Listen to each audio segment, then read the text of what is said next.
Pemirsa, 82 calon anggota Panwascam di Muara Enim menjalani tes tertulis di SMK Negeri 1 Muara Enim. Nantinya dari 82 peserta yang ikut tes dan lolos akan menduduki kursi kosong Panwascam di setiap kecamatan.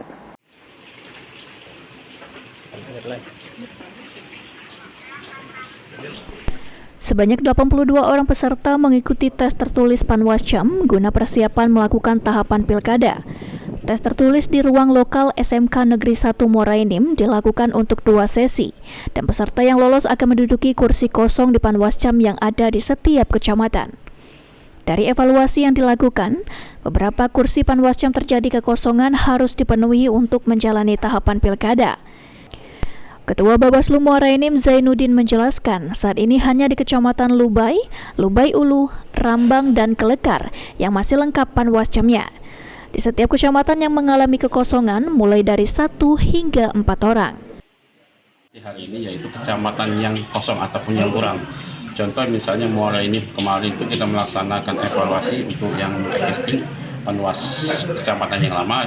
Itu yang lolos 2 artinya butuh 1 orang. Artinya yang ikut ini harus 2 kali kebutuhan. Kalau kita butuh 1 artinya minimal 2 orang peserta. Jadi tidak seluruh kecamatan yang ada di Muara Enim, tetapi kecamatan-kecamatan yang kekurangan saja yang diadakan perekrutan secara umum. Ada beberapa kecamatan yang tidak dilakukan perekrutan ulang. Contoh untuk 4 Petulai itu Lubai Ulu sama Lubai itu tidak dilakukan, termasuk juga Rambang.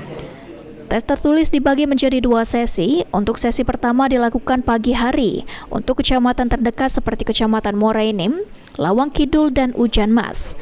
Dari sesi kedua, untuk peserta dari kecamatan yang lebih jauh digelar di siang hari seperti Kecamatan Semendo Raya hingga Kecamatan Gelumbang Raya, agar peserta tak terburu-buru mengikuti tes karena jarak dan letak geografis mereka yang lebih jauh.